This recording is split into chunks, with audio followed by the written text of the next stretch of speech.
کہا جاتا ہے کہ صرف دوا یعنی میڈیسن ہی مریض کے لیے ضروری نہیں ہوتی، بلکہ اچھی صحت اور ہوا،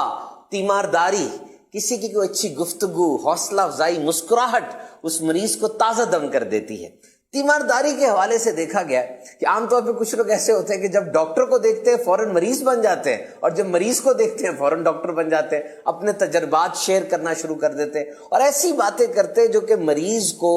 خوش نہیں کرتی بلکہ زیادہ ڈرا دیتی ہے۔ اپنے تجربات ایسے بیان کریں گے، جس ڈاکٹر کے پاس علاج جاری ہے اس کے علاوہ ڈاکٹر کے مشورے دینا شروع کر دیں گے، اور عام طور پہ ہاسپٹلس کے اندر تو اور احتیاط کرنی چاہیے تیمارداری کے حوالے سے۔ ہسپتالوں میں اوقات فکس ہوتے ہیں، ان اوقات کے علاوہ جانے کی کوشش کریں گے، اور پھر اگر خود کوئی انسان بیمار ہو اس کو کبھی بھی مریض کی تیمارداری کے لیے نہیں آنا چاہیے، ہاسپٹل ایسی جگہ نہیں ہے۔ اسی طرح تیمارداری کے حوالے سے ہسپتالوں میں جانے سے پہلے ہاتھوں کو دھو لیں، بلکہ بعض اوقات تو ایسے افراد سے میں ملا جو جب بھی ہاسپٹل جاتے ہیں جب واپس آتے تو نہاتے ضرور ہیں کہ جی ہم وہاں گئے تھے تو وہاں پہ ایسے معاملات ہوتے ہیں۔ اور ویسے بھی ہاسپٹل میں جب ڈاکٹر کہہ دے کہ اب مریض کو لے جائیں تو بے جا مریض کو وہاں نہیں رکھنا چاہیے، کیونکہ ہاسپٹل کوئی اچھی رہنے کی جگہ تو ہے نہیں۔ تو اس حوالے سے حضور تھوڑا سا ہمیں گائیڈ کریں، ہماری رہنمائی فرمائیں کہ تیمارداری کے اصول کیا کیا ہیں،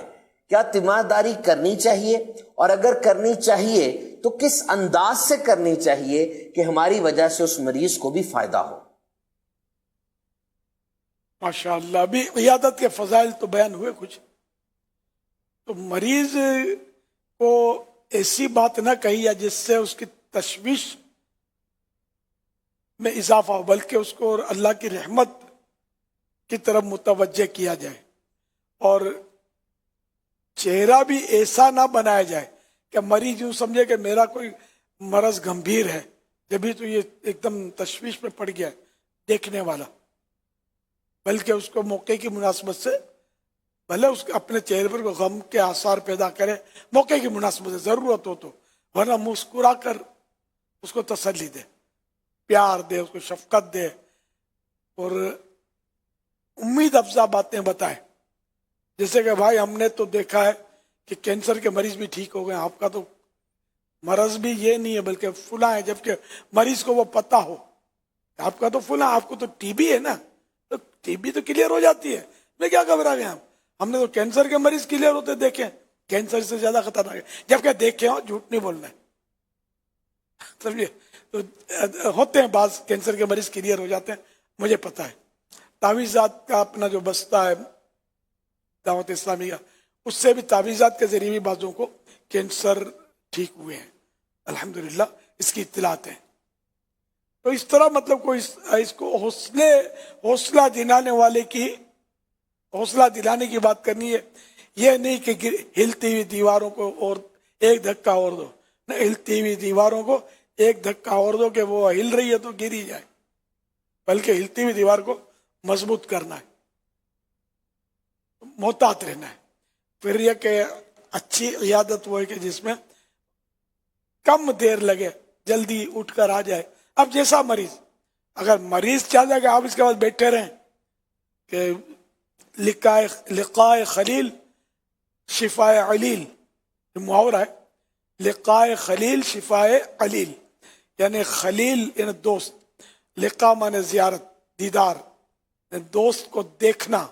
اس کو دیدار کرنا، اس کی زیارت کرنا، دوست کو دیکھنا، یہ علیل یعنی بیمار کے لیے شفا ہے۔ کہ بعض اوقات کوئی ملنے آتا ہے اور بہت چہیتا دوست ہوتا ہے تو اس سے وقتی طور پہ آدمی بیماری بھول جاتا ہوگا، جیسی بیماری، اور کافی اس کو فرحت ملتی ہے، سکون ملتا ہے، تو بالکل دیکھنے جانا چاہیے، اور دیکھنے جانے سے بھی مریض کو ایک سرور ملتا ہے، فرحت حاصل ہوتی ہے، ورنہ اکیلا تو بیچارے کی بیماری بڑھ سکتی ہے، غم کھا جائے گا کہ مجھے کوئی دیکھنے نہیں آیا، کوئی بھی نہیں آیا۔ جن کے بیچاروں کے کوئی ہوتے نہیں ہے نا دوست احباب، تو لوگ نہیں جاتے، یا بعض ایسے ہوتے ہیں کہ خود کسی کو دیکھنے نہیں جاتے، اب ان پر جب آ کے پڑتی ہے تو ان کو کون آ کر دیکھے گا؟ محبت دو، محبت لو، تو آپ نے محبت دی نہیں تو اب آپ کو دینے کون آئے گا محبت؟ تو اس لیے بھی مریضوں کی عیادت کرنے والا فائدے میں رہتا ہے کہ اس کو اگر ایسا موقع ملا تو لوگ دیکھنے آئیں گے اور سکون تو ملتا ہے. کوئی طبیعت پوچھتا ہے بیمار ہونے کی صورت میں کہ اب آپ کی طبیعت کیسی ہے تو مزہ تو آتا ہے. یہ تو سب کو تجربہ ہو سکتا ہو. اب بخار اتر گیا نہیں آپ کا, کہ گھر کے کسی فرد کا بھی اگر پوچھیں گے آپ کو تو آپ کو اچھا تو لگے گا. اس لیے پوچھتے تو رہنا چاہیے, لیکن اس کا رجحان ہمارے یہاں خاص ہے نہیں, کم ہے,